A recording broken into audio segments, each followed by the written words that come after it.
Now, you see, what is, let me speak specifically for a moment. I said the subject of this is LSD. LSD is one such chemical that does produce this curious effect of making you aware of the polarity of things.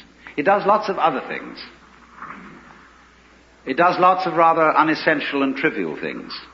And these, of course, in all the publicity in the various national magazines about LSD, get thoroughly emphasized. In other words, when somebody says something's real psychedelic, they mean bizarre. And when the national magazines try to illustrate the effect of these chemicals with various photographs, they come on with blurred photographs of all sorts of things higgledy-piggledy messed together. Naked girls seen through prisms. Well, that's absolutely nothing to do with it. If you wanted some sort of appropriate illustration for a Life magazine article on the effects of LSD, you would have one very simple solution.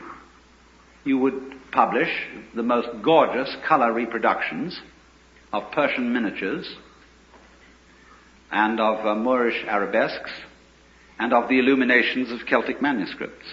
That would give you the story, so far as changes in human sensation are concerned. But there would be one thing very difficult to put across in pictures, because the people who looked at them, if they didn't get the point of view, wouldn't see it. And that is what I will call the sensation, as well as the intellectual understanding, of polarity. That is to say, that the inside and the outside, the subjective and the objective, the self and the other, go together. In other words, there is a harmony, an unbreakable harmony. When I'm using the word harmony, I don't necessarily mean something sweet. I mean absolute concordant relationship between what goes on inside your skin and what goes on outside your skin. It isn't that what goes on outside is so powerful that it pushes around and controls what goes on inside. Equally so, it isn't that what goes on inside is so strong that it often succeeds in pushing around what goes on outside. It is very simply that the two processes, the two behaviors, are one. What you do is what the universe does. And what the universe does is also what you do. Not you in the sense of your superficial ego, which is a very small, little tiny area of your conscious sensitivity, but you in the sense of your total psychophysical organism, conscious as well as unconscious. This is not something that arrived in the world from somewhere else altogether, that confronts an alien reality. What you are is the universe, in fact, the works, what there is, and always has been, and always will be forever and ever, performing an act called John Doe. And this is such a subversion of common sense, but is in fact, matter of fact, something, if you stop to think about it, that is completely obvious. Only everything conspires to prevent you from seeing that obvious thing. Because when you were babies, practically, all your parents and your teachers and your aunts and uncles and your older brothers and sisters got together and they told you who you were. They defined you as Johnny, who is just Johnny. And don't you come on too strong, Johnny, because, no, you've got elders and betters around here. But you're responsible.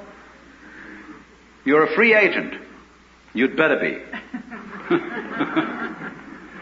And so, when you are told from childhood that you are expected and commanded to behave in a way that will be acceptable only if you do it voluntarily, you remain permanently mixed up. That, if anything, is permanent brain damage.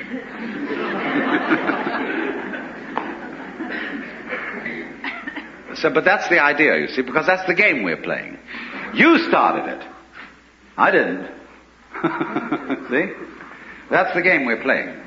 And we can make all kinds of complexities out of that, and really, in a way, have enormous fun. But once anybody sees through that, well, we're frightened. Once you get this sense of polarity, of your inside being the same process as your outside, and your ego being one and the same process as the whole universe going on, then we are afraid that people may say, well, good equals bad, and we can do anything we like, and we needn't in any way be further subject to the ordinary rules of human conduct, and we can wear what clothes we like or no clothes at all. We can have what sexual life we like. We can do anything. And we are going to generally, because the world is being rather oppressive towards us, challenge the whole thing and run amok. And a lot of people are doing just exactly that. So I want to introduce into this whole problem some ancient wisdom. I have really two things to talk about. How cultures, which always did know in some way, or among whom a large number of people always did know this secret, handled it. And then I want to make some observations about how we're trying to handle it and how it's not going to work. Among the Hindus and among the Buddhists, this view of the real identity of a human being has always been known, at least by a very influential minority. The central doctrine of the Hindu way of life, I call it that rather than a religion, is in Sanskrit tattvamasi. You're it. To put it in a kind of colloquial way. You're it. And it is the which than which there is no whicher, which they call the Brahman, or the Atman with a capital A, meaning the self. You are only just kidding that you're just poor little me. See, the function of a guru, that is to say a spiritual teacher in India, is to give you a funny look in the eye. Because you come to him and say, Mr. Guru, I have problems. I suffer and it's a mess and I can't control my mind and I'm miserable and depressed and so on. And he gives you a funny look. And you feel a bit nervous about the way he looks at you. Because he's reading your thoughts. And this man is a great magician. He can read everything that's in you. He knows right down into your unconscious, and you know all the dreadful things you've thought, and all the awful desires you have, and you are rather embarrassed that this man looks right through you and sees them all. But that's not what he's looking at. He's giving you a funny look for quite another reason altogether. Because he sees in you the Brahman, the Godhead, just claiming it's poor little me.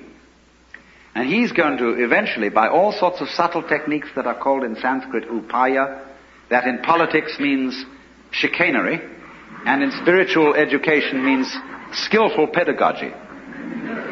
He is going to try and kid you back into realizing who you really are. That's why he gives you a funny look. And why he seems to see right through you. As if to say, Shiva, old boy, don't kid me. I know who you are. But you're coming on beautifully in this act that you're somebody else altogether. And I congratulate you. You're doing a wonderful job playing this part, which you call the person, my person. You know, a person is a fake. The word means a mask. So if you read books on how to be a real person, you're reading books on how to be a genuine fake. The word persona, as you know, means a mask worn in Greco-Roman drama. So if I come on to the Guru and say, well, he asks you who you are, Sri Ramana Maharshi, when anybody came to him and they said to him, as people do, who was I in my last incarnation? Or will I be reincarnated again? He always replied, who's asking the question? And everybody was irritated because he wouldn't give them answers about what they were in their former lives. He just said, who are you? And he looked at you. Have you looked at photographs of this man? I keep a photograph of him close by because of the humor in his eyes. They're looking at you with a dancing twinkle, saying, come off it.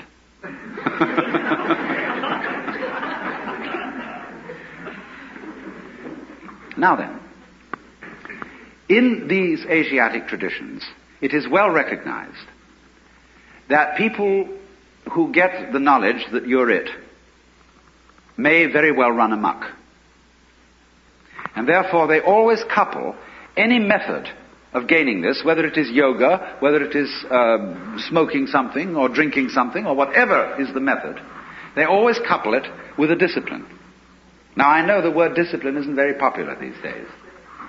And I would like to have a new word for it, because most people who teach disciplines don't teach them very well.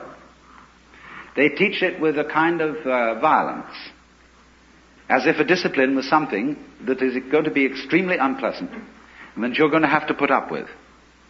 But that's not the real secret of discipline. I would prefer to use the word skill. Discipline is a way of expression. Say you want to express your feelings in stone. Now stone doesn't give way very easily. It's tough stuff. And so you have to learn the skill or the discipline of the sculptor in order to express yourself in stone. And so in every other way, whatever you do, you require a skill. And it's enormously important, especially for American people, to understand that there is absolutely no possibility of having any pleasure in life at all without skill. Money doesn't buy pleasure. Ever. Look, if you want to get stoned drunk and go out and get a bottle of bourbon and down it, you can't do that except for people who have practiced the distiller's art. You can't even make love without art. Where I live in Sausalito, we have a harbor full of ever so many pleasure craft. Motor cruisers, sailing boats, all kinds of things. And they never leave the dock. All that happens with them is their owners have cocktail parties there on Saturdays and Sundays. Because they discovered, having bought these things, that the discipline of sailing is difficult to learn and takes a lot of time. And they didn't have time for it, so they just bought the thing as a status symbol. So, in other words, you can't have pleasure in life without skill. But it isn't an unpleasant task to learn a skill, if the teacher, in the first place, gets you fascinated with it. There is immense pleasure in learning how to do anything skillfully. To make carpentry things, to cook, to write, to calculate, anything you want. It can be immensely pleasurable to learn the discipline. And it is completely indispensable. Because look, you may be a very inspired musician. I'm not a musical technologist, you see, and I regret it, but I'm a word technologist. But I can hear in my head all kinds of symphonies and all kinds of marvelous compositions, but I don't have the technique to write them down on paper and share them with somebody else. Too bad. Maybe next time around.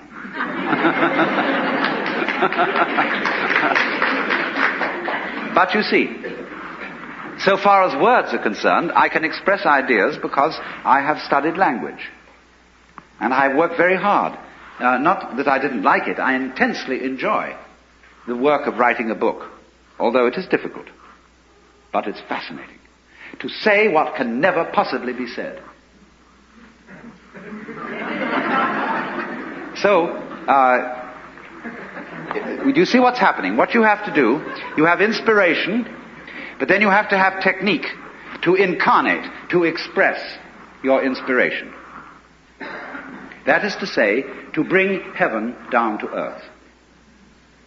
And to express heaven in terms of earth. Of course, they are really one behind the scenes. But there's no way of pointing it out unless you do something skillful. You see, we are all, at the moment, absolutely in the midst of the beatific vision. We are all one with the divine, or some, I don't like that sort of wishy-washy language. But we are all there. But we are so much there that we're like fish in water. They don't know they're in water. Like the birds don't know they're in the air because it's all around them. And in the same way, we don't know what the color of our eyes is. I don't mean whether you've got blue or brown eyes, but the color of the lens of your eye. You call that transparent. No color. See, because you can't see it. But it's basic to being able to see anything. So in order to find out where you are, there has to be some way of drawing attention to it. And that involves skill. Upaya in Sanskrit. Skillful means.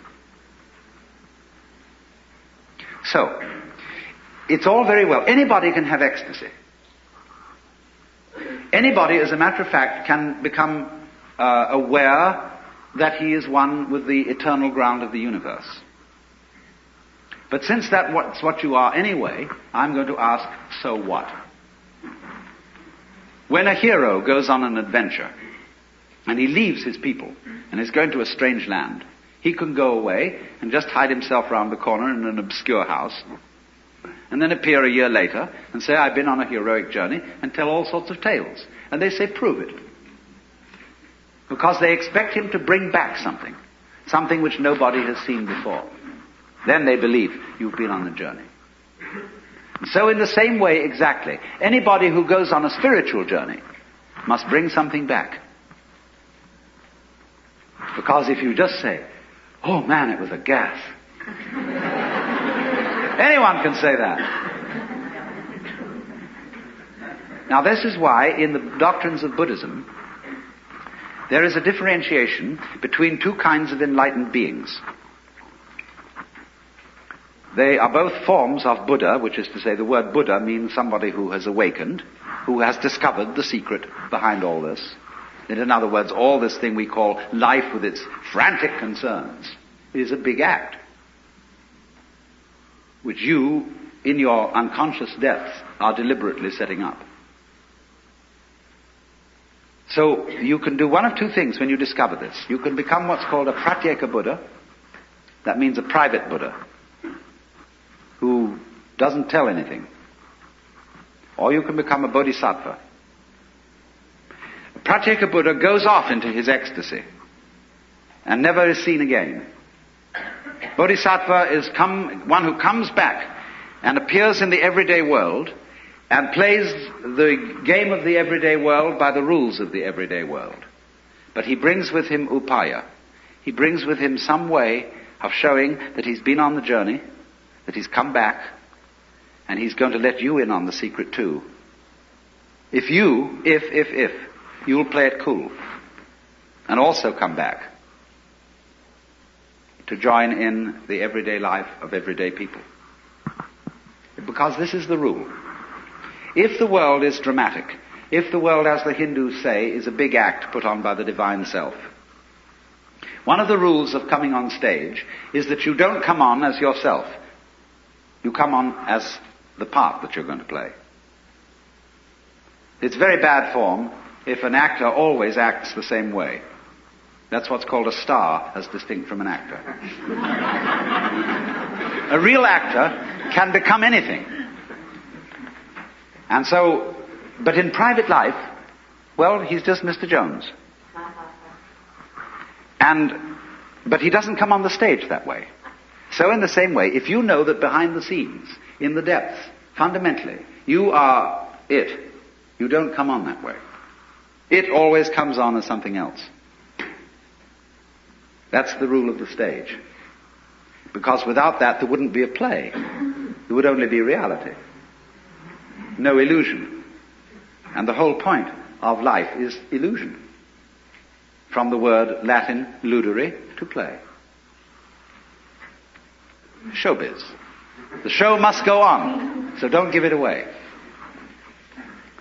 But truth has a way of leaking.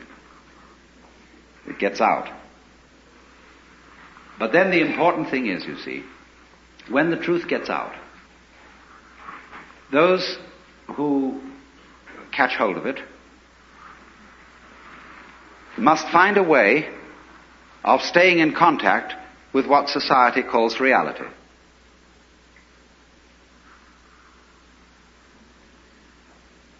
That is to say, if you have a radio, you don't only need an antenna, you also need a ground. So what happens in the world of mysticism, of psychedelic visions and so on, needs to be grounded. So then there are always two directions in which such a discipline works. One, preparatory. In other words, those who taught disciplines for awakening in the Orient were always careful to screen, first of all to screen those who applied, and then after screening them, to make them sensible, so that they knew how to handle the game of ordinary human existence and play it by the ordinary human rules. In other words, that they had strength of character, and were not the sort of people who would be wiped out because they had no strength of character by an overwhelming experience. Then they let them in. But there are certain disciplines, such as Zen, where you get into the essential secret very early on in the discipline. And after that, they are concerned with much more training in showing you how to use it, how to use the power, to use the vision which you have acquired. And so it is with the current, what we will call LSD scene, that is raging through the United States. It unfortunately lacks discipline. And I'm not trying to say this in a kind of severe, authoritarian, paternalistic way, but only that it would be so much more fun if it had it.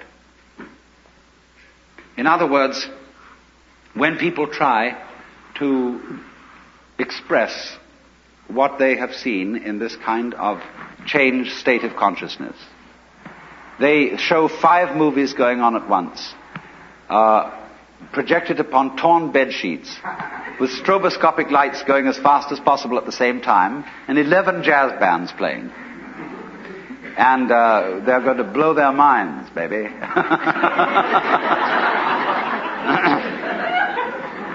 And everybody else who hasn't seen this thing look around and say, well, it's a mess. I don't like the looks of it.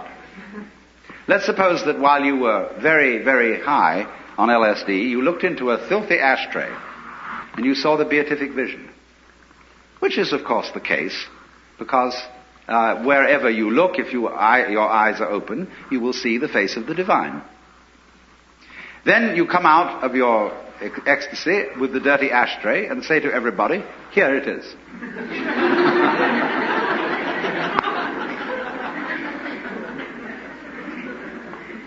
No. There is a possibility, if you are an extraordinarily skillful painter, or even photographer, of presenting the dirty ashtray so that everybody else will see almost what you saw in it. But you will have to have a technique which will translate every grain of ash into a jewel, because that's what you actually saw. But that requires mastery of an art. And I'm afraid people think that all it's necessary to do is just throw out any old thing, because under that transformed state of consciousness, any old thing is the works. But nobody else can see it if they haven't shared that point of view. So then, this becomes, for us in the United States, an extremely important social problem. The cat is out of the bag. We are living in a scientific world where secrets cannot be kept. And anyone, anytime, can pick up something which will short-circuit all the ancient religious techniques, yoga practice, meditation, etc., etc. This is all very embarrassing, but it will happen. Not for everybody, but for a lot of people. And they will see what all those sages and Buddhas and yogis and prophets saw in ancient times. And it will be very clear.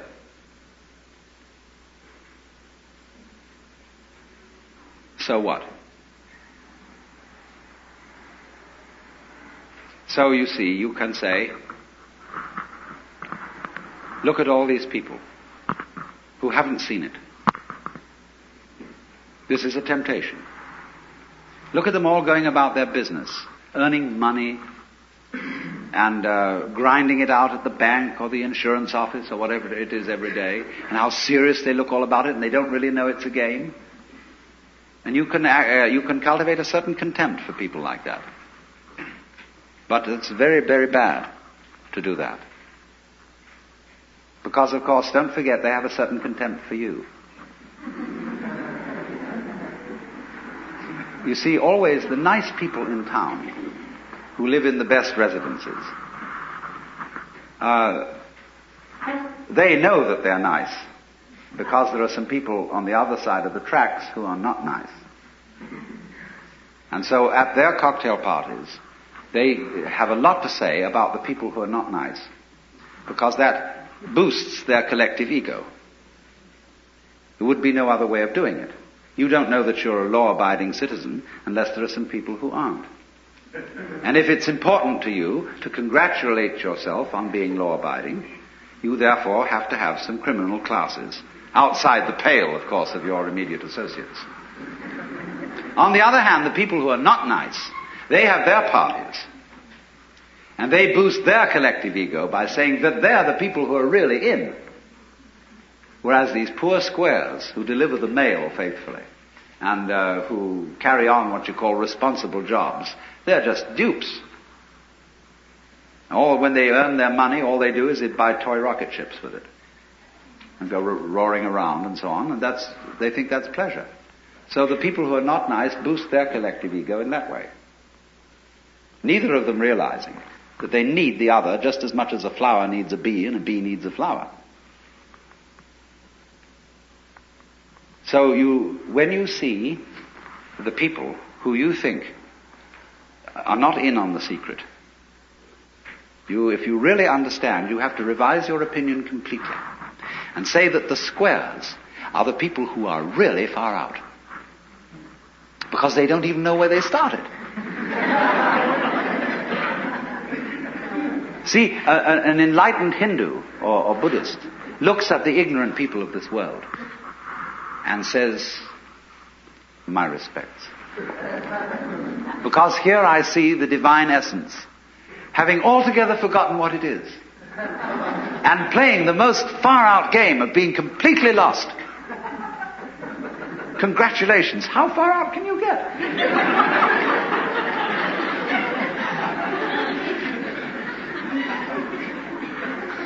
So if you understand that, you don't start a war with people you might say are square. Don't challenge them. Don't bug them. Don't frighten them. The reason is not because they are immature, because they are babies, and you mustn't scare babies. It's nothing to do with that. You mustn't frighten them because they are doing a very far-out act. They're walking on a tightrope, miles up. And they've got to do that balancing act, and if you shout, they may lose their nerve. See, that's what we call the responsible people of the world are doing. It is an act, it's a game, just like the tightrope walker. But it's a risky one. And you can get ulcers from it, and all sorts of troubles. But you must respect it. And say, congratulations on being so far out.